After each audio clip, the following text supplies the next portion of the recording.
bonsoir à tous, merci de vous être déplacés. Donc, ce soir, on anime un événement pour le compte de One Young World, en partenariat avec la chaire Leadership et Diversité de l'ESSEC.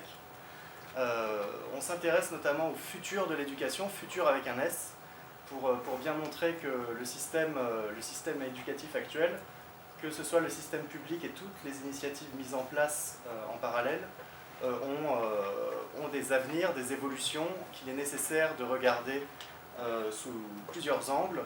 Donc, que ce soit l'angle, j'ai envie de dire, académique ou l'angle plus business corporate. Là, on a déjà commencé à se battre, c'est ça. Bon. Donc, je vous invite à suivre, donc à live tweeter l'événement avec le hashtag Futures of Education et bien sûr rajouter le hashtag OYW One Young World.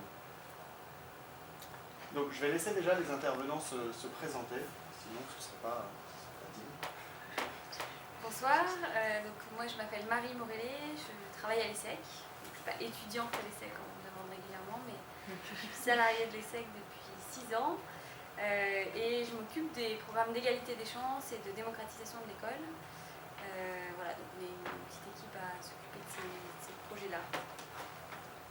Bonsoir, moi je m'appelle Thierry Dubilière, je travaille chez Microsoft et je dirige les partenariats avec le monde éducatif avec un axe principal pour essayer de développer l'usage du numérique dans les systèmes éducatifs. C'est un programme qui est dans 130 pays pour la France. D'accord. Donc Marie, bonsoir. Thierry, bonsoir. On va donc commencer. Alors je vais commencer par Thierry. Microsoft, donc ce monstre de technologie qui est présent donc, dans plus de 130 pays, même un peu plus peut-être. Beaucoup plus. Le programme sur lequel je suis, on est dans ça. Donc comment est-ce que Microsoft s'est intéressé finalement à l'éducation? Alors il y a dans l'ADN de Microsoft, on connaît vaguement quelqu'un qui s'appelait Bill Gates qui a été préoccupation l'éducation depuis l'origine de l'entreprise. Donc il y a une vice-présidence éducation, alors qu'il n'y a pas une vice-présidence automobile. Donc c'est un secteur qui est très important depuis l'origine de Microsoft. Et quand on voit le parcours d'ailleurs de Bill Gates dans sa fondation, c'est encore santé et éducation, c'est deux piliers de son action. Donc voilà, c'était dans la structure de l'entreprise déjà de s'intéresser à l'éducation. Ensuite, sur des entreprises de technologie, on n'est pas les seuls à s'intéresser à l'éducation. Et il y a un peu une série d'enjeux sur l'éducation. Pour les résumer de façon un peu synthétique, une entreprise de nouvelles technologies, elle prospère dans des économies prospères. Et des économies, elles prospèrent quand les systèmes éducatifs sont efficaces. On a besoin de systèmes éducatifs efficaces pour pouvoir ensuite vendre des logiciels et avoir une économie qui va en consommer. Or, l'ensemble des systèmes éducatifs, ce n'est pas le propre à la France, ont été conçus, grosso modo, au Moyen-Âge de la Renaissance. Ils ont vécu la révolution industrielle, ils se sont restructurés comme ça par étapes, et depuis la Deuxième Guerre mondiale, grosso modo, ils se sont tous massifiés, alors qu'ils ont été conçus à une période avant d'être massifiés, et donc ils sont tous en crise. Vous allez même interviewer le ministre de l'Éducation en Finlande, qui est en tête de toutes les enquêtes internationales, PISA, etc., il parle de la crise de son système éducatif. Et donc cette crise, elle est dommageable pour tout le monde. C'est à la fois une formidable opportunité, il nous semble, parce que l'arrivée du numérique que vous avez là sur vos tables et qu'on a partout, c'est clair que c'est présent dans les entreprises, c'est présent dans tous les secteurs, et il n'y a pas de raison que l'éducation en soit privée, mais elle n'a pas réussi trop bien à trouver son rythme par rapport à ça. Donc d'où l'intérêt de ces programmes pour essayer d'accompagner ce changement. Donc là, un premier constat, c'est que nos systèmes éducatifs, donc j'imagine surtout les systèmes occidentaux, datent du Moyen-Âge. Alors, l'histoire de l'éducation, c'est l'Antiquité jusqu'à aujourd'hui. Si on fait vraiment des grandes fresques, l'éducation c'est d'abord quelque chose d'élitiste. C'est des pédagogues qui enseignent à des enfants de patriciens, donc c'est quelques personnes, c'est très direct, un tuteur et son élève. Et ensuite, l'histoire politique de tous les continents, ça va être essayer de diffuser au plus grand nombre cette instruction. Donc cette évolution historique, elle s'est faite plus ou moins rapidement selon les pays, selon les démographies, mais c'est un mouvement qui est planétaire, ça touche toutes les civilisations, c'est pas propre au monde occidental. Ensuite, il se trouve que la forme éducative qu'on a en Occident avec la salle de classe, voilà, ça c'est quelque chose qui a été inventé autour de la Renaissance, et c'est du coup un des sujets, là par exemple on va discuter d'éducation, on a encore cette forme, y compris dans cette école, qui est magistrale. C'est-à-dire qu'il y a l'enseignant qui est sur une estrade et qui va enseigner à des gens qui écoutent. Écouter avec un portable, une tablette, c'est pas optimiser l'utilisation de ce type d'outil-là. Et donc cette salle de classe, qui est conçue comme ça à la Renaissance, elle est conçue sur le modèle des couvents et des prisons. Vous avez des couloirs pour surveiller des gens qui sont donc sur des estrades et qui parlent avec d'autres qui sont censés les écouter. Ce modèle coercitif, qui a marché à un moment, eh ben, il ne peut plus marcher aujourd'hui. Et en tout cas, ce que disent tous les acteurs qui vont ensuite faire travailler ces étudiants, ce dont on a besoin, ce n'est pas de personnes qui soient capables d'écouter, mais c'est des personnes qui soient capables d'innover, d'agir, de collaborer. Et du coup, la forme de la salle de classe doit évoluer. Donc c'est là que finalement la Renaissance et le Moyen-Âge interviennent dans mon petit exposé. Mais D'accord, mais alors donc je m'adresse aussi bien là à Marie qu'à Thierry. L'éducation, qu'est-ce que c'est? Donc si vous deviez aujourd'hui définir l'éducation et son rôle, ce serait quoi? Alors, moi, je pense qu'il y a une question effectivement de savoir et toutes ces choses. Il y a aussi, je trouve, réussir à développer des qualités, un équilibre et des questionnements chez les élèves qui sont amenés à un moment à se sentir à l'aise et à avoir ces envies justement d'innovation dans un contexte dans lequel ils se sentent à l'aise. D'accord. Donc on n'a parlé ni de maths, ni d'histoire et ni de français. Il y a cet aspect disciplinaire évidemment. Nous, tout ce qu'on fait à l'ESSEC, c'est sur des champs qui sont non disciplinaires. On essaie de croiser pas mal avec le disciplinaire, mais j'ai l'impression que toutes ces compétences font partie de ce qu'on va mettre dans l'éducation au sens large. Alors encore, vous avez quelque chose à ajouter Thierry sur ce point, j'imagine? La question est vaste, parce que le nombre de philosophes qui ont répondu à qu'est-ce que c'est que l'éducation, mais enfin, c'est vrai qu'il y a un peu deux enjeux. Il y a à la fois un enjeu quand on est ici de formation à la vie professionnelle, différents métiers, etc. Et il y a un enjeu préalable qui est un enjeu surtout citoyen, voilà, faire devenir l'homme et la femme qui sont dans les élèves et les étudiants. Donc il y a un peu ces deux grands piliers qui traversent les systèmes éducatifs. Alors vous amenez parfaitement la transition à ma troisième grande question, qui est finalement, est-ce que éducation et citoyenneté doivent être nécessairement liées? Donc, pour moi, l'éducation, c'est quelque chose qui est porté par un système politique, c'est fédérant et structurant pour une nation. Donc, évidemment, l'aspect citoyenneté est presque un préalable.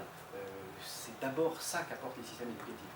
Et ensuite, si une société qui fonctionne, elle fonctionne avec son économie, avec son développement, et donc l'un ne chasse pas l'autre, au contraire, l'un sert l'autre, et donc ces deux aspects sont tout à fait intimement liés. Donc le rôle de l'ESSEC, justement, c'est de former des futurs leaders de la vie économique demain et parfois politique. Comment est-ce que c'est constitué le programme d'égalité des chances au sein de l'ESSEC? Alors, à l'origine, l'ESSEC était dans Paris, elle a déménagé à Cergy au moment de la construction de la ville nouvelle. Et puis assez rapidement, au début des années 2000, le constat a été fait que le type de public qu'on croisait à la sortie de la station du RER de Cergy-Préfecture et la composition des amphis de l'ESSEC était relativement peu similaire, qu'il y avait un enjeu autour de ce territoire sur lequel était volontairement venu l'ESSEC. Alors évidemment qu'il y avait des avantages fiscaux, etc., mais il y avait aussi cette question forte, en s'impliquant sur ce territoire, en s'implantant là, de s'investir au niveau vraiment territorial. Voilà, et puis au moment où il y a eu ces questionnements, notamment lancés par Sciences Po, de dire il y a une responsabilité sociale, sociétale des établissements d'enseignement supérieur, de s'adresser à des jeunes qui sont globalement plus représentatifs de la société, a été monté le programme donc Une grande école, pourquoi pas moi, qui est un programme de tutorat étudiant entre des étudiants de l'ESSEC et des lycéens. À l'origine, c'était des lycéens. Des lycéens de n'importe où? Donc des lycéens géographiquement proches de l'ESSEC. Pourquoi? Parce qu'ils viennent à l'ESSEC toutes les semaines et qu'il y a des contraintes logistiques. Que, comme je vous le disais tout à l'heure, on est dans le Val d'Oise et on a la chance d'être dans ce département qui est un des départements les plus jeunes de France, avec là aussi une diversité de territoires, de profils et d'origine. Donc on a décidé effectivement de monter des partenariats avec des établissements qui étaient proches de l'ESSEC, autour de Cergy, puis sur l'est du Val d'Oise. Voilà. L'idée de ça, c'était de dire, nous, notre matière première à l'ESSEC, c'est les étudiants, des étudiants qui vont être amenés à avoir des responsabilités, qui sont sur ce territoire. Il y avait une grande question au moment où l'ESSEC arrive à Cergy de dire il faut qu'on arrive à trouver un moyen de faire en sorte que les étudiants de l'ESSEC s'impliquent dans la vie cergysoise, qu'ils ne fassent pas que le trajet Paris-Cergy. Voilà. Et globalement, il y a eu pas mal de choses à ce moment-là aussi qui ont fait en sorte d'impliquer les étudiants de l'ESSEC sur le territoire. Et donc ce projet-là, quand il a vu le jour, il y avait un double objectif. Il y avait un objectif d'accompagner des jeunes des quartiers, de milieux populaires, vers l'enseignement supérieur au sens large, l'ESSEC étant un établissement d'enseignement supérieur dans un système plus large. Et l'idée, c'était pas de faire du pré-recrutement pour l'ESSEC, mais bien de dire, au même titre qu'il y a des entreprises qui ont un rôle à jouer, que les établissements d'enseignement supérieur ont aussi ce rôle-là à jouer. L'autre enjeu, c'était d'impliquer de manière concrète et assez intensive des étudiants de l'ESSEC dans des projets où ils allaient être amenés à rencontrer des jeunes qu'ils n'auraient pas rencontrés ailleurs, à impliquer des professionnels, des entreprises, et finalement de faire un programme où l'objectif c'est la mixité, le décloisonnement de monde qui ne se rencontrent pas. La première fois qu'on est allé dans un établissement scolaire à Cergy, c'était compliqué puisque l'ESSEC, école privée, éducation nationale, de mettre dans la même pièce des entreprises, des jeunes des quartiers, université, grande école, etc. Donc il y avait aussi cet objectif de vraiment de décloisonnement. Ça remonte à quand, le début de ce projet? Donc ça c'était en 2002.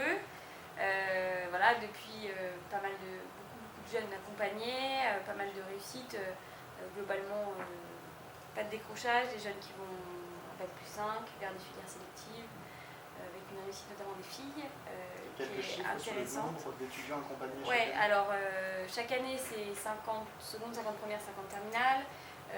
On a d'autres programmes qui sont greffés avec des promotions plus importantes. Et donc l'année dernière, sur 2013-2014, il y a à peu près 1000 jeunes qui ont été accompagnés d'une manière ou d'une autre par l'ensemble des programmes. Le programme Grande École Pourquoi Moi, c'est un des programmes de l'ESSEC, il y en a d'autres. Voilà. Donc, je dirais qu'à l'ESSEC, il y a ce programme-là qui a été le démarrage un peu de tout ce qui se fait. Sur le même format, un accompagnement chaque semaine, du tutorat, etc., où on travaille sur la confiance, l'orientation, l'information, l'actualité, des choses qui peuvent se jouer à la table familiale dans certains milieux. On a décliné ce programme sur un autre public qui sont les collégiens et lycéens handicapés, voilà, qui est le programme phare, avec ce même objectif de dire osez les études, osez en tout cas vous poser des questions en mettant de côté des questions de légitimité beaucoup, en donnant l'information, en donnant confiance. Une promotion classique de l'ESSEC, c'est environ, entre les étudiants en grande école et les autres formations, c'est à peu près 1000 étudiants, c'est ça, chaque année? C'est 3000 étudiants à l'ESSEC, mais il n'y a jamais 3000 étudiants... non, je veux dire de diplômés chaque année. Hein, ouais, c'est ça, mais il y a la formation continue, les masters spécialisés. Si on regarde les étudiants tuteurs, c'est essentiellement des étudiants de la grande école.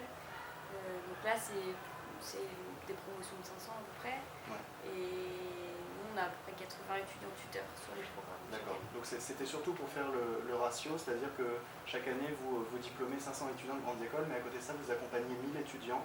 Ouais, c'est ça. Venant d'autres lycéens, étudiants. Ça donne un peu une dimension du poids de l'initiative. Voilà, c'est ça. Et puis la deuxième phase, ça a été de dire, on a accompagné plein de jeunes. Alors il y a eu un essaimage national qui a été réalisé. Donc la conférence des grandes écoles, et à l'époque c'était la politique de la ville, qui a demandé à l'ESSEC d'évaluer ce programme et de faire en sorte de pouvoir l'essaimer, ce qui a été fait par la conférence des grandes écoles. Aujourd'hui, il y a à peu près 80 grandes écoles qui sont sur ces sujets-là, qui accompagnent chaque année 65 000 jeunes au niveau national. Tout ça est couvert et financé par une politique publique qui s'appelle les cordées de la réussite, qui sont finalement cette idée de mettre en réseau des collèges, des lycées, des établissements d'enseignement supérieur, universités, classes prépa, grandes écoles, DUT, etc. Voilà, donc il y a eu cet essaimage, je dirais, externe d'accompagner plus de jeunes. Et à l'ESSEC, il y a eu une deuxième phase qui a été de dire, très bien, à l'ESSEC, concrètement, nos étudiants à nous, le profil de ces étudiants évolue globalement et ça va plutôt dans le bon sens. Est-ce qu'on ne peut pas essayer de faire accélérer les choses et donc on a monté d'autres programmes qui sont là des programmes de démocratisation où l'objectif c'est d'accompagner des étudiants au concours pluriel, d'entrée à l'ESSEC. Et donc c'est des programmes qui s'appellent Cap ESSEC, Cap BBA, qui sont vraiment des prépas égalité des chances pour préparer les jeunes à l'entrée à l'ESSEC. Toujours sur des profils d'étudiants boursiers. Donc là, on est sur un accompagnement on est sur une portée locale, mais avec un accompagnement humain et fort. Ouais, assez fort. Ouais. Juste pour faire le parallèle avec Microsoft, donc comment est-ce que Microsoft envisage le soutien à l'éducation? D'abord, pour reboucler sur le petit échange là, sur l'égalité des chances, ce qu'il faut voir, c'est que le premier enjeu avec le numérique, c'est que c'est en soi déjà un facteur d'égalité des chances renforcé. D'abord parce qu'effectivement, il y a un nombre d'emplois dans un secteur très florissant, et c'est toujours bien d'être sur un secteur qui va être créateur d'emplois et qui manque même de salariés. L'autre, c'est que le type de compétences, de connaissances qu'il faut pour réussir dans ces secteurs-là ne suppose pas nécessairement un background culturel qui est très sociologique, ce qui arrive dans un certain nombre d'autres métiers ou d'autres disciplines.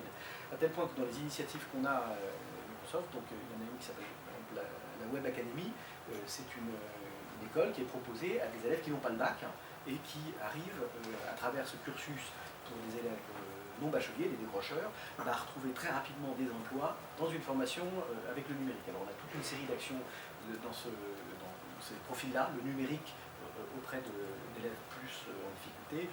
On a un programme qui s'appelle DigiGirls, qui consiste à accompagner les filles par rapport au numérique, là aussi dans des ZEB, des UP, des quartiers un peu en difficulté. Donc ça c'est le premier sujet. Le numérique en lui-même est porteur par rapport à ça. Une autre action qu'on a ouverte il y a 1 an et demi, on a ouvert dans les locaux de Microsoft ce qu'on appelle une classe immersive. Donc c'est une salle de classe, mais elle n'est pas comme celle-ci. Voilà. Donc tout est interactif, le sol, le mur, il y a une trentaine de tablettes, il y a des tables interactives. C'est gratuit, il y a un site classe-immersive.fr, c'est ouvert à toutes les classes, donc c'est gratuit pour s'inscrire. On en a plus de 150 qui sont venus, on a des réservations jusqu'à juin 2015 là, maintenant, tout niveau.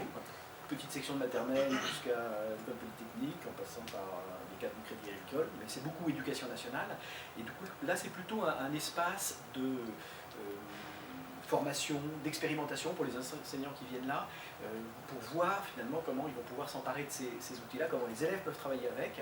J'ai fait une petite remarque sur la disposition de cette salle.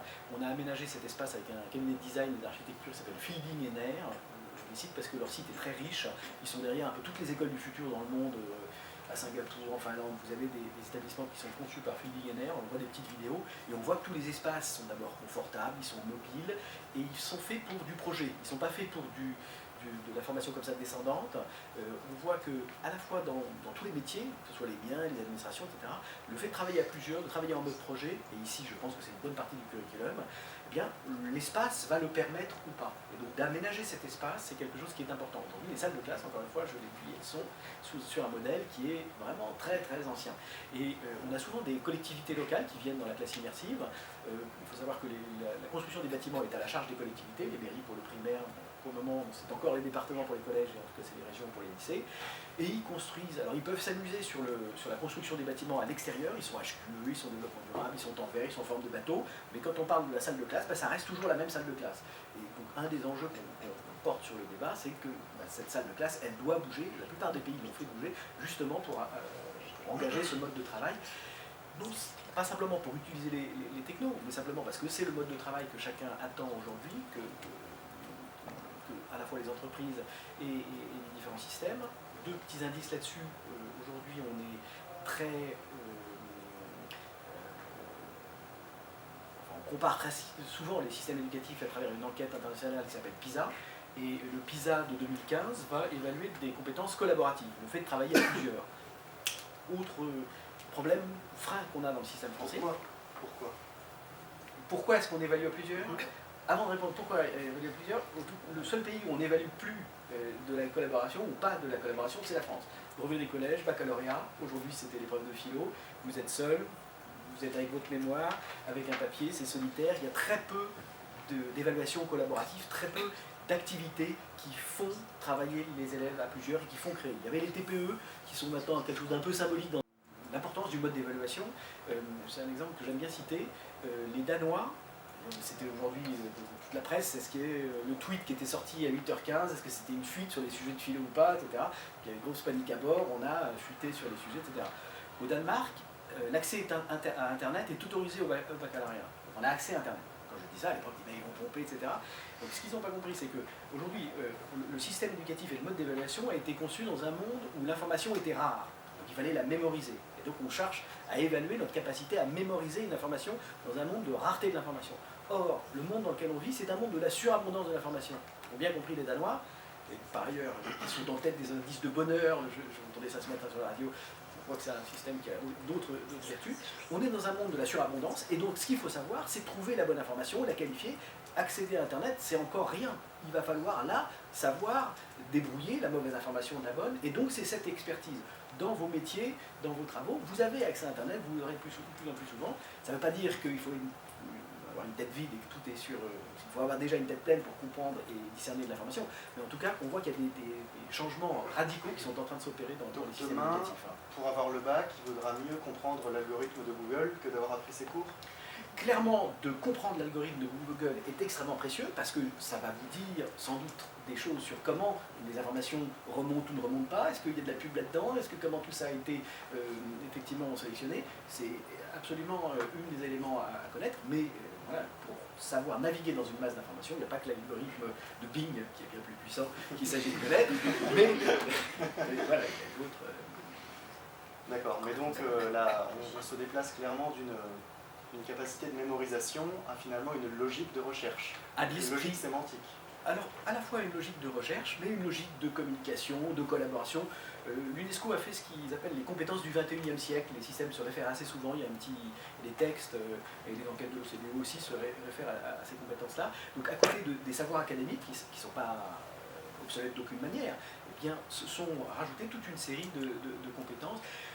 On a tendance à dire que voilà, on va changer de métier un nombre très considérable de fois, les métiers que vous aurez ne sont pas encore inventés, et donc cette capacité, cette agilité à pouvoir anticiper le nouveau métier, à pouvoir bouger géographiquement, et c'est pour ça que les compétences culturelles sont tout aussi importantes. Moi-même, je travaille chez mes professeurs, sans ramener ma phrase, j'ai fait des études de lettres et de philo, donc on voit que l'un ne veut pas dire qu'on va tuer ce savoir académique, mais voilà, c'est cette agilité qu'il va falloir développer de plus en plus, et l'esprit d'innovation, c'est la capacité qu'il va falloir avoir de trouver voilà, le nouveau modèle économique, la nouvelle idée qui est ce qui est recherché ensuite par les entreprises. Alors Marie, si on en revient un peu au présent de l'éducation, aujourd'hui, est-ce que toutes ces perspectives, ça paraît pas un peu loin des réalités des personnes qui souffrent encore du système éducatif? Oh non, enfin, je crois que si on parle de ces enjeux numériques là, moi ce que j'ai en tête quand on aborde tous ces sujets-là, c'est effectivement un outil numérique comme, un outil comme un moyen de faire communiquer les gens. C'est-à-dire que nous, je trouve que les gros enjeux qu'on a sur ces questions d'égalité des chances, et je le vois vraiment au quotidien, c'est qu'il y a un vrai manque de capital confiance chez l'ensemble des jeunes qu'on accompagne. Et que ça vient aussi beaucoup de rencontres, de contacts, de réussir à créer des liens entre ces jeunes et d'autres sphères, et qu'il faut qu'on arrive à trouver un équilibre entre tous ces aspects numériques pour faciliter ça, sans retirer cet aspect lien qui est absolument... Parce que c'est vrai, comme disait Thierry, finalement toute l'information est disponible aujourd'hui. C'est que ce soit les cours de grandes écoles ou n'importe quel autre contenu, on peut tout trouver en ligne. Donc ça va plus loin que ça aujourd'hui. Je pense qu'il faut, il faut guider pour réussir à décrypter tout ça, parce que quelqu'un qui a devant lui les cours de l'ESSEC ou les cours d'une autre école, mais qui ne sait pas ce qu'est l'ESSEC, qui ne sait pas ce qu'est une autre grande école, université ou n'importe, voilà, il y a une première étape quand même de sensibilisation, d'information qui est absolument nécessaire. Ensuite, je pense qu'il y a aussi un encadrement à apporter pour tout ça, aussi pour les guider vers les bonnes informations, à expliquer la méthode, et je pense que ça c'est pas forcément lié à des problématiques d'égalité de chance, c'est aussi une question de génération. de réussir à trier tout ça et à se orienter vers les bons réseaux d'information. D'accord, donc en fait l'information est disponible, mais il reste encore tout le vernis qu'il y a autour, donc le nom du diplôme qui va derrière, tout ça. Et là pour le coup, donc, il y a des vraies barrières sociales de l'information, c'est ça? Oui, c'est ça, elles sont en tout cas, je pense, au démarrage, de mettre le pied à l'étrier finalement, et après de guider, mais en tout cas, je trouve, et globalement c'est ça, c'est vraiment l'allumage qui n'est pas toujours facile, et une fois que ça c'est en place, il y a un accompagnement à proposer en parallèle, et à jouer aussi beaucoup sur du collaboratif, hein, c'est ce que vous disiez. Nous, ce qui fonctionne vraiment bien sur tout ce qui est fait là à l'ESSEC, c'est aussi de réussir à créer des communautés qui sont assez fortes, IRL, on va dire, et à les faire ensuite, effectivement, à les orienter vers des outils plus numériques, mais il y a ces aspects-là qui sont importants aussi. D'accord. Plus encore que l'information qui est complexe et qu'il faut savoir décoder, moi ce qui me frappe, c'est d'abord, il y a 45% des enfants français qui s'ennuient à l'école. C'est un des records mondiaux, enfin, à l'OCDE, on est parmi ceux qui s'ennuient le plus. Seulement. Je pense que effectivement c'était une enquête très très optimiste et je ne gardais que les catégories qui s'ennuient vraiment fermes. La question c'est que les activités, le mode de travail est aussi extrêmement crucial dans le fait de s'ennuyer ou de s'engager dans ce qu'on fait. Et du coup, c'est pas tant aller chercher de l'information que la façon dont on va la restituer, ou dont on va la construire, ou dont on va la chercher. Est-ce que la dissertation, le mode d'écriture académique, n'est pas quelque chose qui, là, effectivement, est une langue ancienne, peut-être une langue morte, par rapport à, chez des digital natives, qu'on ne conteste ou pas cette expression, eh bien on a des savoir-faire pour aller faire un tuto sur tel truc de maquillage sur YouTube, de produire de la vidéo. Aujourd'hui, la vidéo sur Dailymotion ou YouTube, c'est sans doute beaucoup plus important de savoir faire ça que la disserte dans n'importe quel métier professionnel. Et donc, ces compétences-là aussi font partie de ce qu'on va attendre des jeunes, et c'est un lien avec ces quartiers, cette maîtrise qu'ils ont aussi de ces outils-là. Et donc réconcilier des outils pour lesquels ils ont une certaine familiarité et des savoirs qu'il faut néanmoins acquérir et vers lesquels les orienter, je pense que c'est là qu'on a aussi des points de passage dont on peut servir. Je me souviens de profs, par exemple, qui servent beaucoup de Facebook. On soutient des réseaux d'enseignants, un site qui s'appelle le Café Pédagogique, il y a 290 000 profs qui sont abonnés là, et on fait des forums d'enseignants innovants un peu partout à travers le monde. L'innovation, c'est la clé un peu de tout ça. Et donc c'était une prof de français qui travaillait sur Bel-Ami, un roman de Maupassant, et l'histoire de Bel-Ami, c'est l'histoire d'une ascension sociale. Et donc c'est le réseau de relations que tisse le héros qui va le faire grimper dans les tissus sociaux. Et donc elle avait installé le personnage principal sur Facebook, elle avait fait ses amis, etc. et montré comment ce monde qu'il maîtrise, en fait, il a un enjeu politique, il a un enjeu dans la vie de chacun, comment on gère son réseau et comment tout ça... Donc de partir de ces éléments de culture qu'ils ont plus ou moins pour effectivement voir comment c'est fait, qu'il y a un regard critique dessus, mais de voir aussi la puissance qu'il y a derrière et que c'est pas tout simplement anecdotique, que tout ça se développe de façon si massive, c'est plus encore que cette information qui est partout mais qu'on ne sait pas trouver, qui sont ces nouvelles compétences que permettent le numérique de façon plus égalitaire sans doute auprès d'un grand nombre d'élèves. 45% des étudiants déclarent s'ennuyer à l'école, mais si l'éducation se veut être à l'image de l'entreprise se veut évoluer vers une image de l'entreprise de demain, on ne s'amuse pas tous les jours dans le travail. Je pense que ces mêmes réflexions traversent les entreprises, c'est-à-dire qu'elles traversent les grandes écoles, et je pense que, sans être spinoziste et denisiste, je pense qu'il n'y a pas de honte à être heureux, à se faire plaisir, y compris dans le travail. Et donc la question, c'est comment transformer effectivement les métiers avec la puissance de ces outils. La question de l'ennui n'est pas la même que la question de l'effort. Le fait qu'on ait des tâches ardues ou des tâches qui soient difficiles n'est pas la même chose que des tâches ennuyeuses. Et donc la question, elle est sans doute de voir comment ces différents éléments s'équilibrent. Il y a un point qui est très traité dans la prospective de l'éducation, qui est l'évaluation. Grosso modo, pour voir si on progresse, on fait des exercices, et si on fait des exercices, il y a un prof qui corrige des copies, et ça l'ennuie quand on fait toutes les enquêtes, et pourtant c'est ça qui est utile. Et l'élève, ça l'ennuie de faire ses exercices. Donc tout ce travail d'évaluation qui est indispensable et à l'apprentissage et à savoir comment les gens progressent pour personnaliser l'enseignement, et fait partie du gigantesque ennui.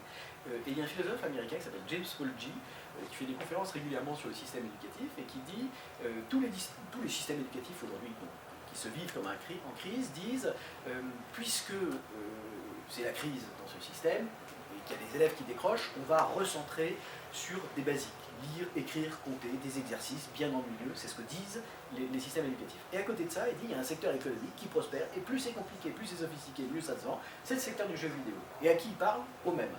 Et donc l'enjeu, et les éditeurs scolaires sont derrière ça, c'est ce qu'on appelle le serious gaming, c'est de voir comment toutes ces activités ennuyeuses, par ennui, avec des efforts, et bien quand c'est un jeu, quand c'est une copie, dont quelle que soit la note, elle meurt dans un placard assez rapidement, quand c'est un jeu et qu'il y a marqué Game Over, on a envie de reprendre.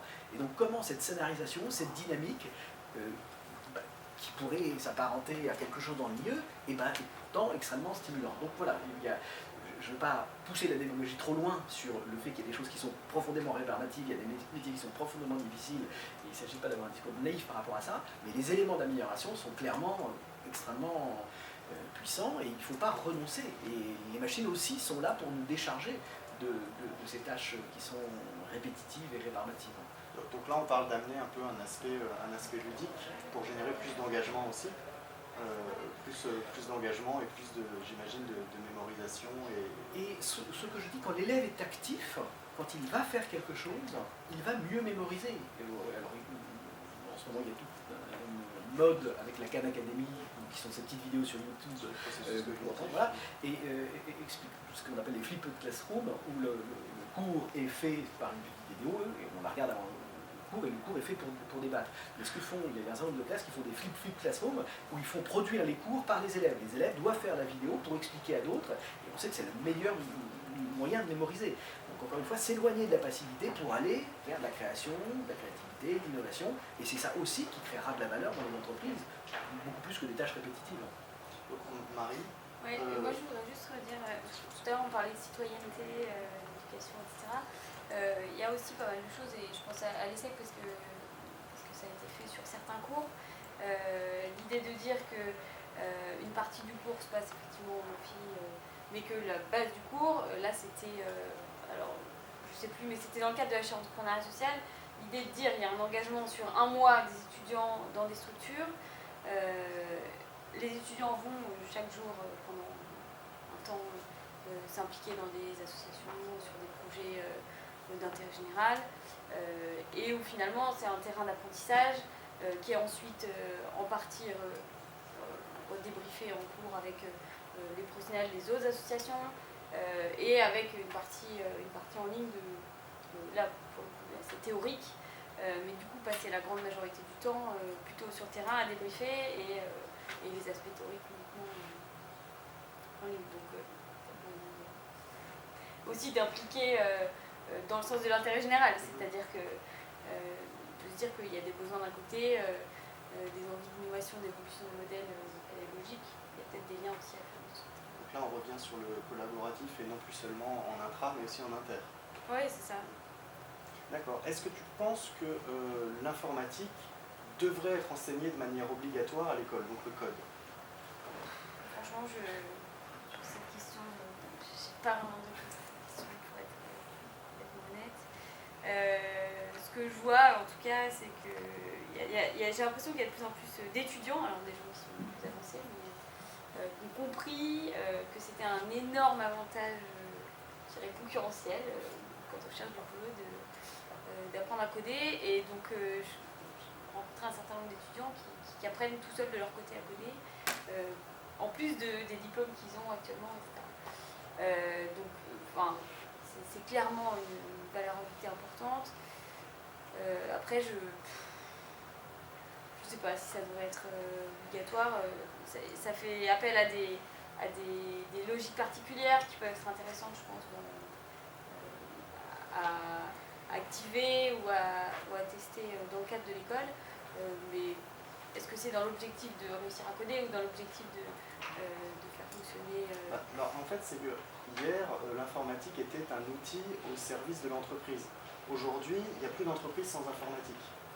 Dans une entreprise, quand Internet est en panne, on renvoie les gens chez eux aujourd'hui.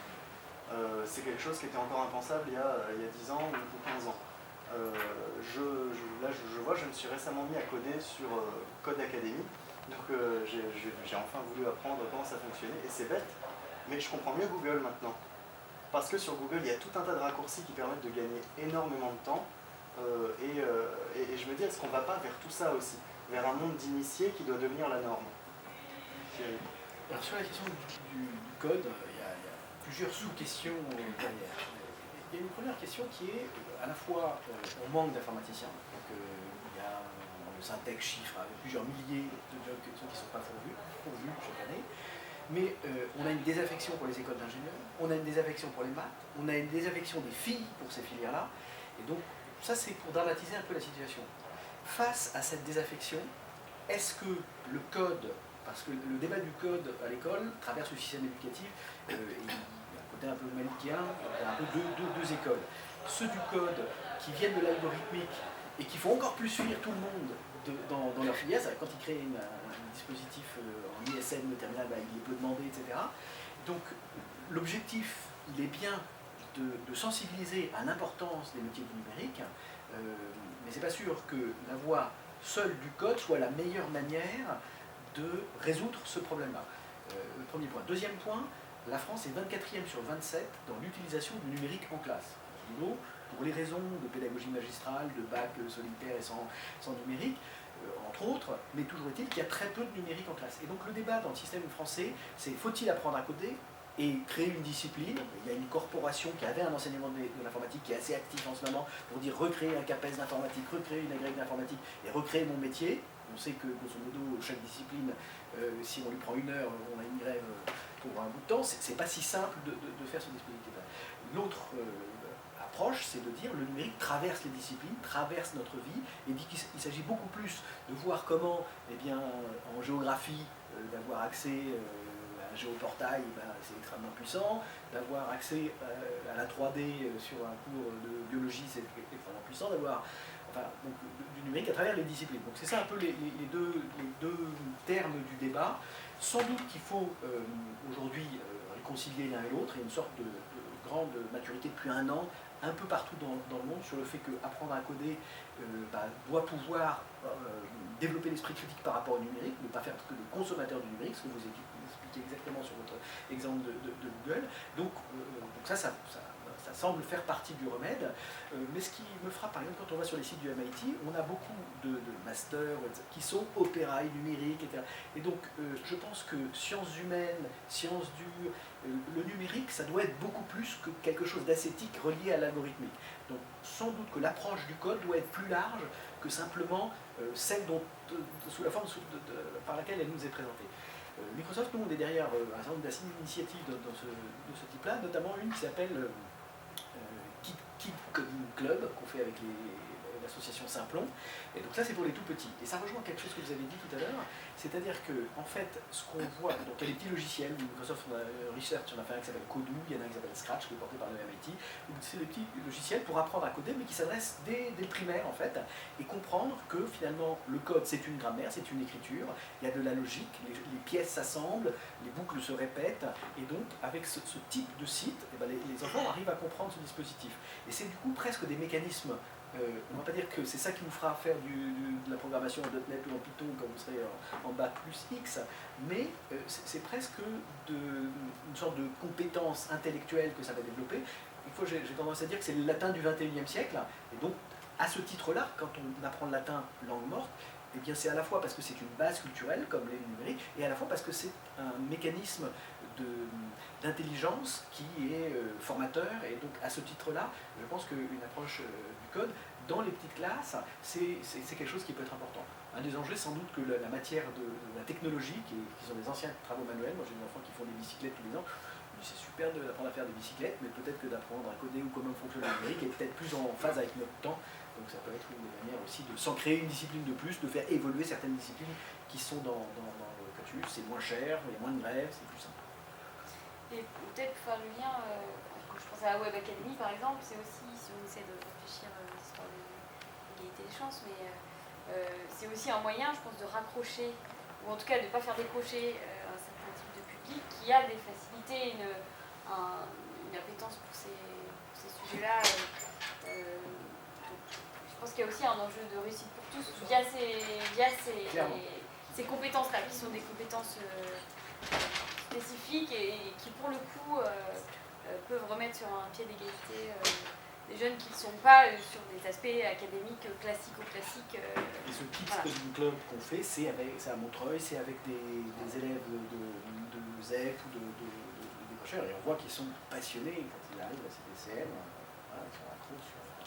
Alors, est-ce que c'est aussi parce que c'est nouveau et donc il n'y a pas réellement d'empreinte sociale sur tous ces domaines? Oui, absolument. Pas c'est nouveau au sens ça ne va pas durer. C'est nouveau au sens où effectivement le substrat culturel est toujours handicapant et favorisant. Il ne faut pas oublier Bourdieu.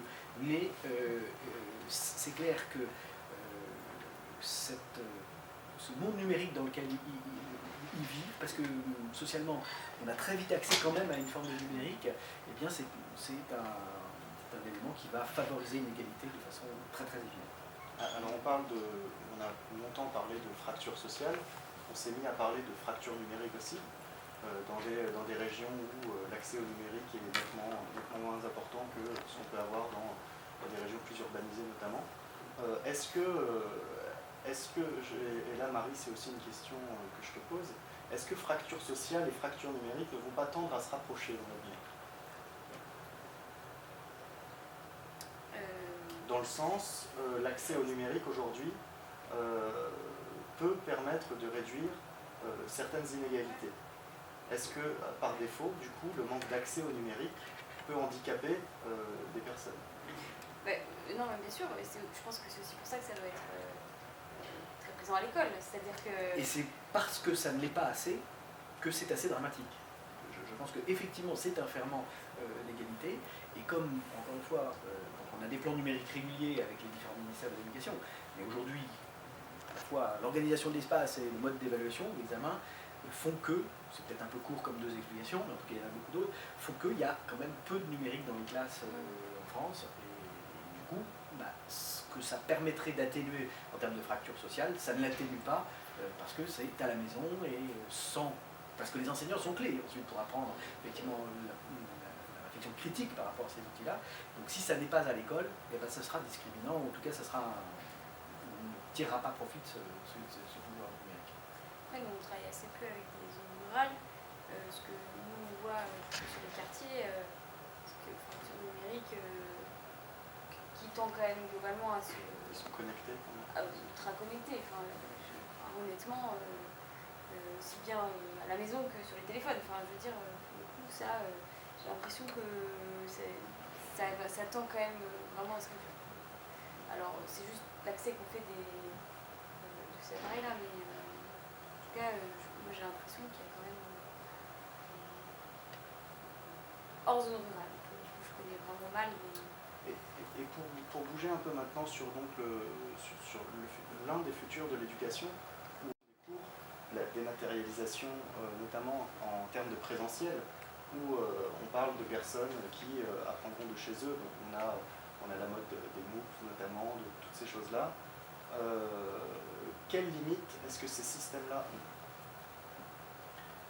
Je crois que l'humain est essentiel. Donc ensuite, ce qu'on voit, c'est que le e-learning se rematérialise, ou en tout cas tend à se transformer de façon de plus en plus réaliste.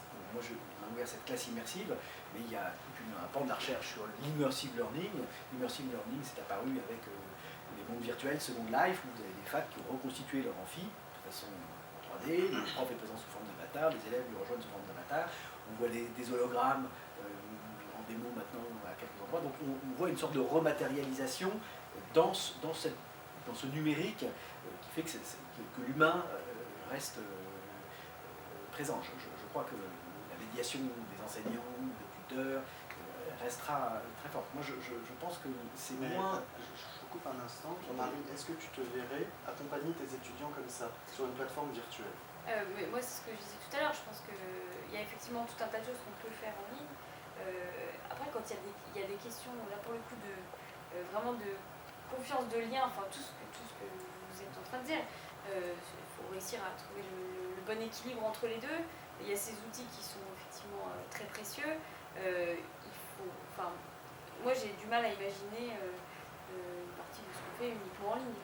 Ça me paraît complètement impossible. C'est pas l'objectif, mais du coup je pense qu'il faut vraiment trouver cet équilibre-là. Et c'est exactement toutes ces questions qui se posent. Parce que l'éducation, ce n'est pas que les cours, c'est aussi tout ce qui se passe en dehors des cours, les contacts avec les autres. Non, bien sûr, c'est le ressenti, c'est les rencontres, c'est tout un tas de choses. Et on arrive quand même dans un système où on se rend compte que ça va coûter beaucoup moins cher d'enseigner à distance pour certains systèmes d'enseignement. Est-ce que demain, l'enseignement en présentiel ne sera pas un luxe? Alors, aujourd'hui, sur cette question-là, elle n'est pas traitée de la même manière sur le supérieur déjà et sur la formation initiale. Il y avait des scénarios, l'OCDE avait fait il y a quelques années sur 7 scénarios sur l'école du futur. Il y avait un japonais qui avait pondu un scénario en disant évidemment toutes les connaissances, tout l'apprentissage se fera à distance, via le web, etc. Mais on aura toujours besoin de se casser la gueule, de se voir, de se toucher. Et donc on maintiendra les écoles pour que les élèves, une fois par semaine, se voient. C'est évidemment une caricature, mais en tout cas pour souligner le fait que l'école, être ensemble, c'est beaucoup plus qu'apprendre des choses. Donc c'est compétences sociales. Et autant le système américain a été menacé par quelque chose qui s'appelle le homeschooling, où les gens retirent par esprit de compétition les élèves de l'école, ils sélectionnent quelques profs et ils vont faire leur école en chambre. Et donc là, on a un système qui va renforcer des discriminations sociales de façon assez forte. Chacun va faire son école de ghetto. Autant en France, alors c'est une des forces de l'éducation nationale, c'est un phénomène qui n'arrive pas du tout et le système reste, on a le système privé sous contrat et public, mais voilà, grosso modo, on a de façon assez vigoureuse cette conviction. Voilà. Je pense que les enjeux ne sont pas tellement là en fait. Alors sur le supérieur, l'enjeu il est différent, c'est une compétition économique entre des établissements d'enseignement, et quand Stanford, Harvard sature en nombre d'étudiants, il a une capacité de croissance en ne faisant pas venir plus de personnes sur son campus qui ne peut en accéder, mais en vendant, alors pour le moment c'est gratuit les MOOC, et donc voilà, c'est une manière d'étendre son marché, donc c'est ça le calcul qui est fait par un certain nombre de cette compétition internationale des grandes écoles et des grandes universités. Donc là c'est un business model par rapport à cette compétition des classements de Shanghai et des temps supérieurs, qui n'est pas le même que celui qu'on rencontre sur... Là, il y a un enjeu aussi sur lequel jouent notamment en ce moment, précisément, les grandes écoles, qui est de créer le contenu qui servira de référence pour les autres écoles. Alors, sur ce contenu, c'est parce que pour moi, les grandes perspectives du numérique ne sont pas tellement liées. Enfin, grosso modo, il y a deux gros enjeux sur l'éducation de demain qui sont la découverte du fonctionnement du cerveau. Il faut comprendre que parler d'éducation, c'est parler de ce qui se passe là-dedans. Et de Socrate à aujourd'hui, personne ne sait ce qui se passe là-dedans. Grosso modo, on parle que de bricolage, de bonnes pratiques, d'artisanat. C'est depuis la Deuxième Guerre mondiale qu'on commence à savoir, que les neurologues commencent à dire des choses sur le fait que les synapses apprennent entre 0 et 7 ans les différentes accentuations des langues, alors qu'on a mis l'enseignement des langues à partir de 12 ans en France, donc une des raisons pour lesquelles on ne peut pas avoir choper les accents, etc. Alors on le remet un peu en primaire. Donc sur la physique naturelle, la chimie spontanée, sur des dyslexies, sur des dyscalculies, les neurologues commencent à dire des choses sur l'apprentissage. Mais ça n'est que le début. Donc là, il y a un gigantesque gisement de connaissances sur... Et le pouvoir des MOOC, ça va être de personnaliser, d'amener des parcours propres au style d'apprentissage des uns, aux difficultés rencontrées par les autres. Donc il y a un premier chantier qui est celle de l'énigme du cerveau qui va petit à petit apporter un certain nombre d'éléments de réponse. Et le deuxième gisement, c'est ce qu'on appelle le big data. Donc c'est le fait que tout ce qu'on fait sur le numérique laisse une trace. Et que cette trace, eh bien, on va pouvoir l'analyser. Donc tout ce qui est data mining, qu'on utilise pour la pub dans les moteurs de recherche, pour vous apporter une information qui est la plus proche de ce que vous allez souhaiter ou pouvoir attendre, eh bien, quand vous allez faire ces exercices, ces activités à travers des MOOC, à travers des exercices sur un jeu, dans un manuel chez Nathan, eh bien, ça va dire des choses sur effectivement, le fait que vous êtes plus à l'aise avec une vidéo, ou que vous préférez apprendre en zigzag, ou que vous êtes bon sur le participe passé, mais très mauvais sur l'accord avec la forme pronominale, alors que la voix passive vous maîtrisez parfaitement. Et donc toutes ces choses que les datas, qu'un enseignant ne peut pas mémoriser pour chaque élève, mais que les datas, de façon inerte, vont bien avoir en mémoire, et bien le lien entre les sciences cognitives et ces datas numériques, c'est ça qui va être un des gros enjeux de l'éducation de demain, plus que la dématérialisation auquel je ne crois pas. Enfin, bon, il y a sans doute en temps de grève aujourd'hui, peut-être que c'est plus commode, spécialement aujourd'hui parce qu'on est en grève, mais de façon générale, je pense que ce voie reste assez précieux. Alors on a des écoles qui ont essayé d'adopter un mode d'éducation alternatif. Je pense par exemple aux écoles Montessori. Je ne sais pas si vous connaissez un peu le fonctionnement de ces écoles-là, mais on s'intéresse beaucoup au processus cognitif des enfants, et donc on s'intéresse aussi à tout ce qui est les intelligences multiples et à ce qu'un cerveau peut... on s'intéresse notamment à la manière dont un cerveau peut évoluer ou non sur certains aspects, certains domaines, et à la manière dont on apprend les choses. Ces écoles, Montessori, Freinet, mais je veux dire Socrate, enfin, sont les bons exemples de la façon dont vont évoluer le système. C'était assez rare et difficile à généraliser avant l'ère du numérique. Je pense que toutes ces pédagogies que je décris sont très proches de ces... Alors, pourquoi c'était difficile justement? Qu'est-ce qui manquait? Je pense que c'était un monde avant le numérique, donc qui demandait, on était dans un système d'évaluation très traditionnel, où aucune de ces compétences n'était mise en valeur, donc les élèves qui étaient portés par ces systèmes-là, ça demandait une confiance très forte des parents sur le fait que cette pédagogie active par projet qui est très loin du mode d'évaluation, très loin du mode de fonctionnement des entreprises tayloriennes, puisse être vertueux. Donc c'était un peu un pari, et c'était plus un pari de gens éclairés qu'un pari d'enfants de boursier d'une certaine manière. Je pense que le numérique est celui qui va permettre à tout le monde d'être créatif, de rechercher de l'information, et on voit que la plupart des systèmes éducatifs se réforment dans cet esprit de porter des projets, de laisser des initiatives à chaque élève, qu'on peut peut-être plus facilement, parce que cette personnalisation peut être suivie par le numérique, on peut laisser un élève construire son propre parcours et voir qu'est-ce qu'on va lui apporter plus facilement que quand c'était un institut dans une école Montessori. Voilà. Mais je sais les éléments de réponse, mais je n'ai pas de réponse magique. Marie, toi, quand tu reçois tes étudiants, que tu essayes d'accompagner vers la réussite, c'est ce que tu essayes de faire. Est-ce que tu perçois parfois que c'est des gens qui ont un terreau très fertile, un gros potentiel, mais une manière d'apprendre différente? Alors là, il y a des questions. Il y a plusieurs choses. Il y a les établissements dans lesquels ils ont été élèves qui font qu'on ne fait pas la même chose globalement en cours dans ces établissements que dans un lycée de centre-ville où il n'y a pas globalement les classes se tiennent bien, il n'y a pas de problème de discipline, etc. Donc il y a ces histoires effectivement globalement d'ambiance de travail en cours, d'ambiance de travail à la maison, de dire est-ce qu'on a finalement accès au même calme, à une même disponibilité de temps de bosser. Et puis après, il y a aussi, la question que je vois, moi, c'est de se dire à quoi sert que je bosse. Est-ce que c'est parce qu'on arrive à se projeter dans un futur universitaire, faire des études qui fait qu'il y a cet objectif qui tire un peu et qui donne envie de s'y mettre. Nous, ce qu'on voit beaucoup, c'est quand même des jeunes qui sont globalement moyens au lycée parce qu'ils bossent pas, parce qu'ils n'arrivent pas à trouver finalement ce qui les intéresse, ils bossent pour le bac et puis c'est tout, mais qui une fois qu'ils passent en supérieur, il s'est passé 6 mois, et qu'ils ont un objectif en tête, etc., qui se mettent en route relativement rapidement. Le programme CAPESEC, là, globalement, à partir du moment où les étudiants sont acceptés en programme, le premier semestre, ils se prennent 3-4 points sur leur moyenne générale. Il ne s'est pas passé grand-chose, il s'est juste passé qu'à la fin de l'année, il y a une échéance, un objectif, etc. Voilà, je pense que c'est plus sur les manières de travailler, je dirais que c'est surtout avec des perspectives qui sont offertes ou non offertes, en tout cas dont on a conscience, qui fait qu'on s'y met ou pas. Sur les méthodes de travail, difficile de faire des généralités là-dessus. Moi, ce que je dirais, c'est globalement peu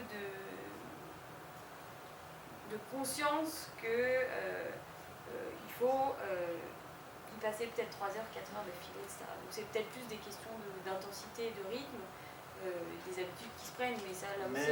mais sur un mode d'apprentissage classique. Oui, c'est ça. Moi, j'ai surtout ces aspects-là. Après,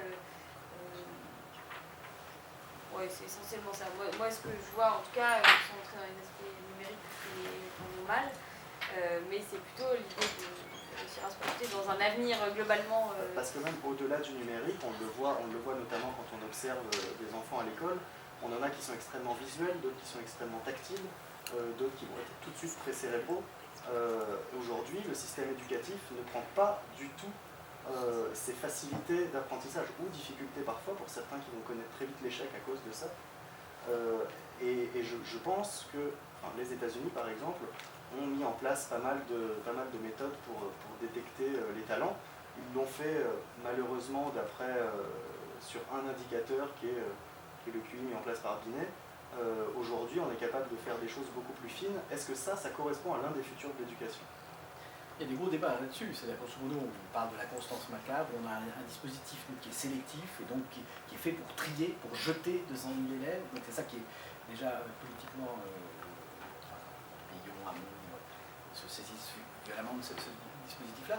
Mais même de façon assez simple, quand un enfant rentre chez lui, grosso modo, toute son histoire éducative, ça va être là où il a eu une mauvaise note. Et donc le regard des parents, l'attention, va porter que sur ses faiblesses et pas sur ses forces. Alors qu'effectivement, des systèmes scandinaves ou anglo-saxons vont valoriser des compétences. On va chercher les talents qu'on va développer et pas les faiblesses sur lesquelles on va s'exprimer. Donc concrètement, comment ça se traduit ça au quotidien ?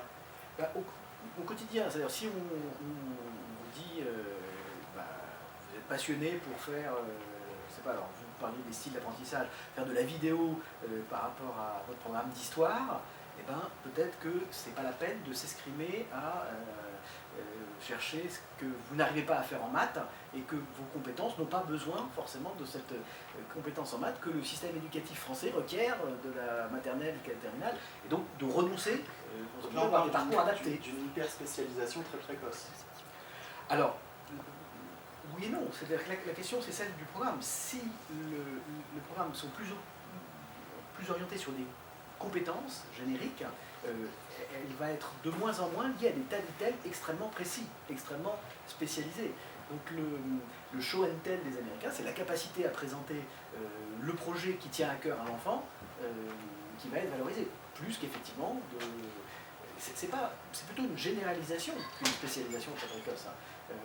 Alors si ensuite on acquiert une virtuosité quelque part, mais voilà, enfin on a tendance à dire que notre système se focalise sur ce qui ne marche pas, et donc il y a tout un débat d'ailleurs sur les notes, une série de responsables de l'inspection, etc., qui pensent que c'est aussi une machine à primer, à casser cette confiance dont vous voyez ensuite les dégâts dans ces quartiers, et que la vertu de cette... Est-ce que le système français, notamment, peut évoluer sur ce point-là et arrêter d'évaluer les étudiants les uns par rapport aux autres et sur une échelle? Moi je crois que la majorité des enseignants ils sont prêts. Ce qui me frappe dans ces forums d'enseignants innovants, c'est que je pense que les enseignants affrontent tous les jours la réalité de ces difficultés. Voilà, je pense que c'est une grosse machine d'éducation nationale. Donc de prendre des mesures, ça demande un grand consensus, mais je pense qu'il y a une très grande maturité pour ce type de changement ces temps-ci. Il y a aussi beaucoup de choses qui doivent être évoluées au niveau des profs et la manière dont, ils sont formés, ils sont évalués, les profs sont notés eux-mêmes. Donc c'est vrai qu'on est aussi dans un système où c'est difficile pour le système de demander à des profs de ne pas noter leurs élèves et en même temps d'être notés eux-mêmes par les inspections. Des inspecteurs. Non mais voilà, donc chercheur qui il y a quand même... L'inspecteur, c'est la capacité de mettre quelqu'un en tôle. Et quand votre cadre, c'est ça sa capacité, peut-être même je me rappelle d'Australien qu'on a fait venir en France, c'était une inspectrice qui avait un Australien qui était venu sur le métier, et donc elle lui fait préciser, et bien on a supprimé ces métiers-là. Donc grosso modo, l'encadrement est clé, il y a un enjeu sur l'encadrement, mais comme vous dites très bien, je pense que ce mode d'encadrement, eh bien, si lui-même consiste à noter des bons élèves, des jadis bons élèves que sont les profs, ça ne peut pas fonctionner. Et alors, comment tu... Non, mais en fait, je pense que toutes les réflexions sur le système éducatif et de l'évolution possible, il y a aussi beaucoup de choses à faire avec les profs. On parlait de collaboratif entre les élèves, on ne les fait pas bosser ensemble, mais les profs non plus, on ne les fait pas bosser ensemble. Il y a une salle des profs par établissement.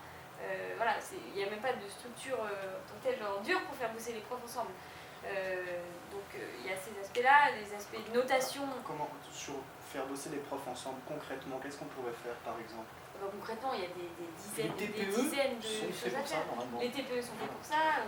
Tout ce qui est pluridisciplinaire, de manière générale, relativement peu. Il y a pas mal de choses qui ont été testées, mais c'est possible de faire du pluridisciplinaire sur plein de choses.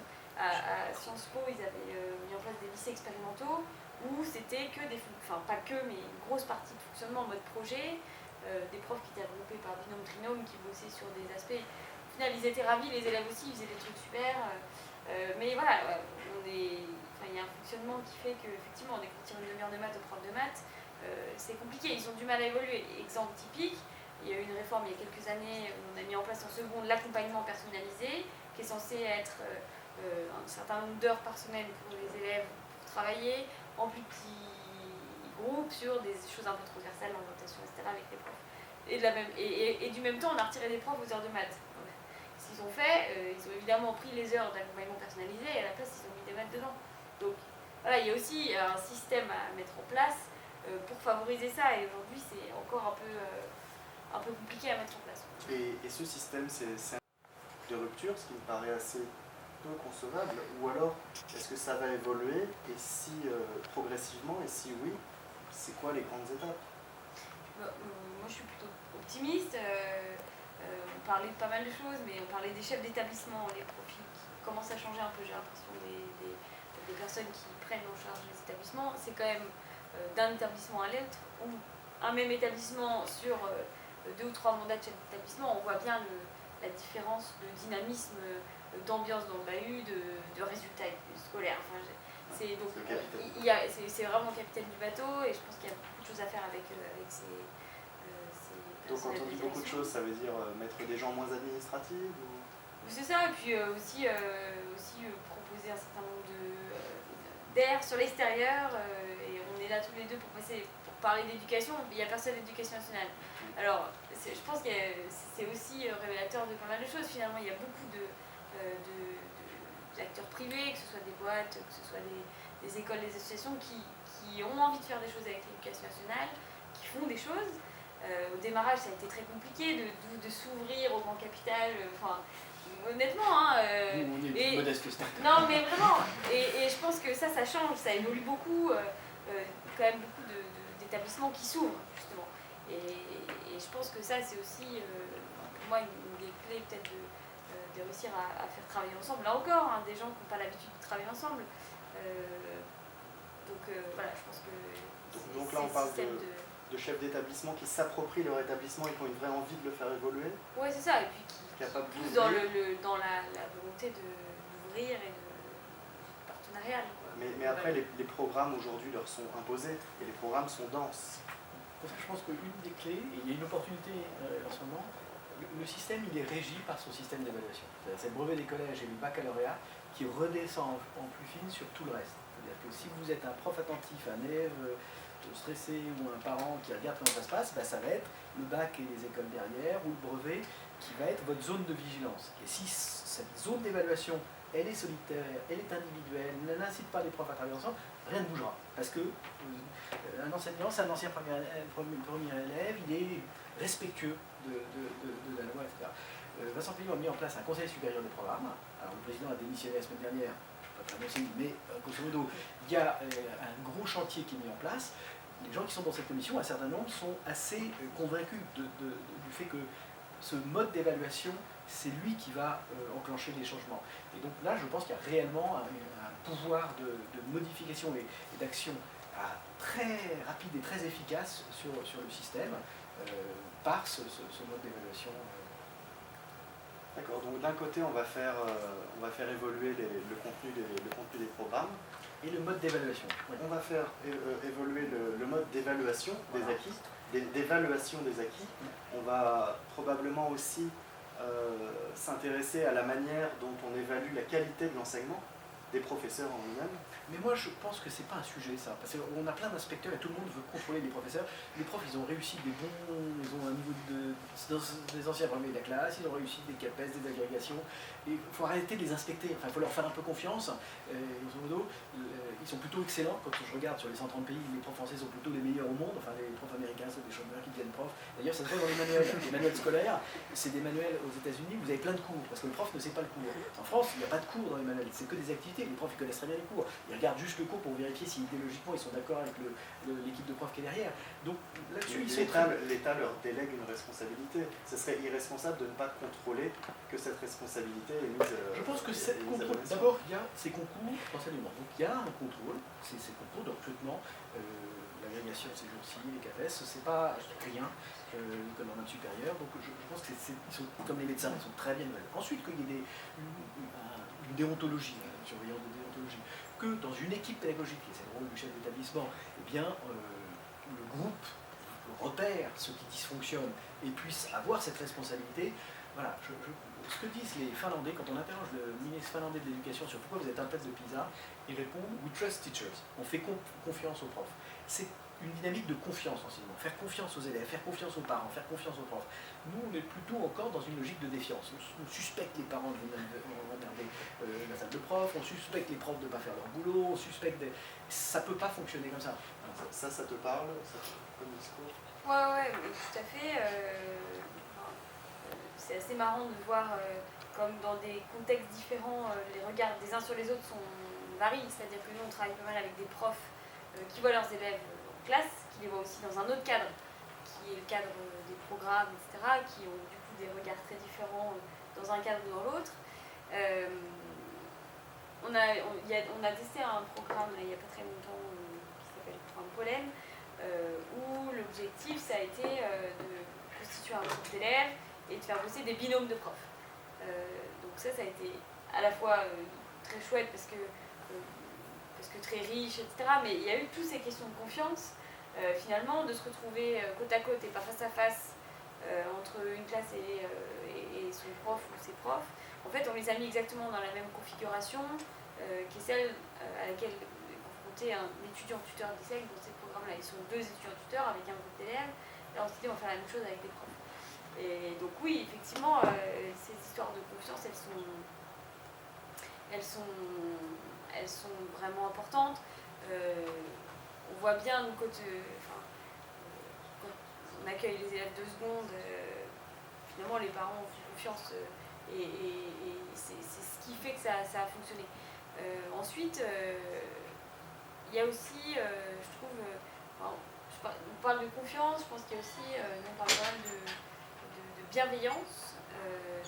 Et je trouve qu'il y a aussi un peu un manque de ça globalement dans le système. On a du mal à être bienveillants les uns envers les autres et pour le coup ça va relativement rapidement aux reproches très forts, etc.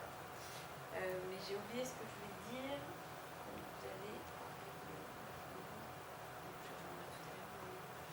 On va bientôt conclure parce que Laure veut nous mettre dehors. Mais donc pour résumer, on voit bien que même si le digital, le numérique va jouer un rôle très très important dans la transformation de la manière dont on va enseigner aux élèves, on se rend compte que ça va rester un moyen et que le rôle de l'humain derrière et de la manière dont on va organiser ce système éducatif reste la clé de la réussite vraiment d'un système éducatif. Donc, est-ce que vous avez un peu une petite prospective à nous proposer pour conclure sur une vision en en 30 secondes, une minute, sur une vision de l'éducation à, on va dire, à 20-30 ans. Marie?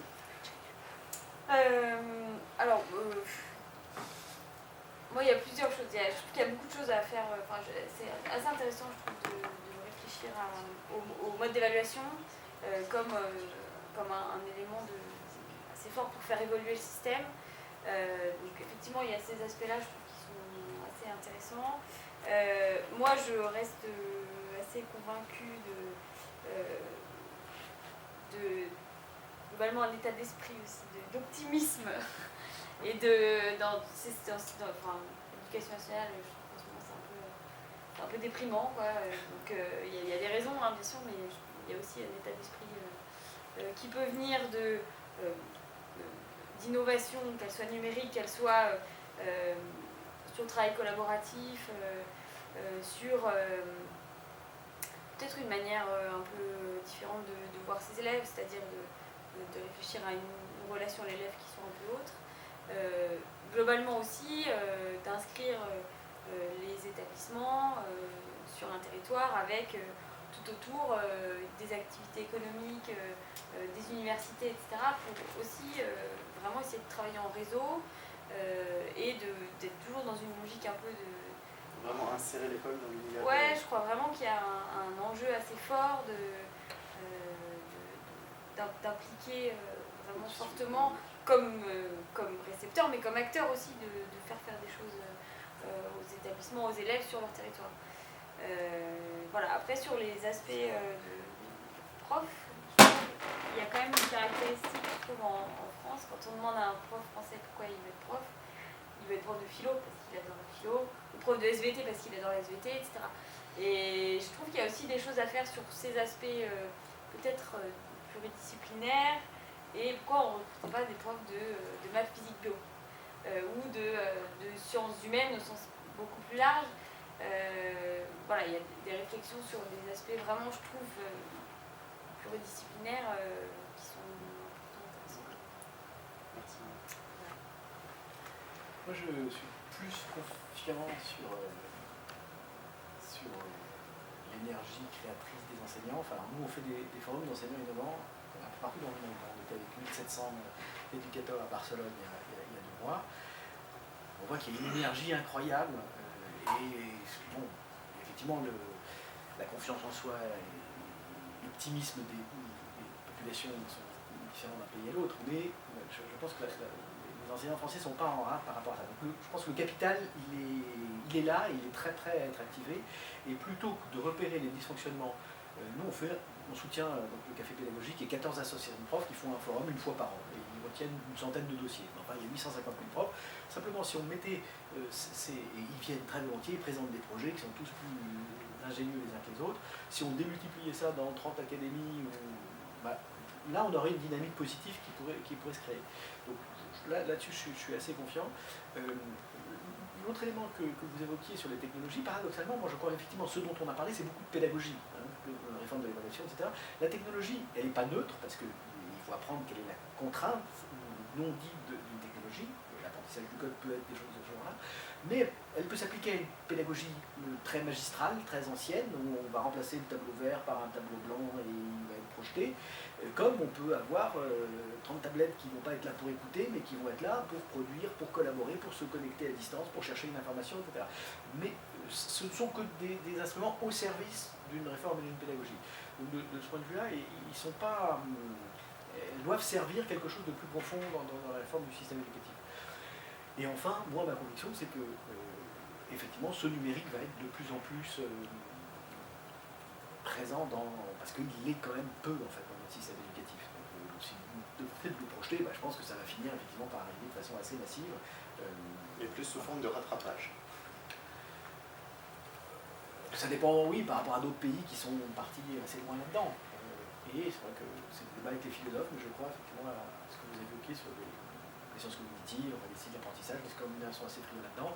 Il y a beaucoup de... Je vais prendre ça avec des pincettes, c'est-à-dire que la philo est toujours suspicieuse de ce qu'on mécanise à travers la neurologie, mais voilà, la science, elle arrive à dire de plus en plus de choses, et ça va arriver aussi sur le terrain éducatif, à l'évidence.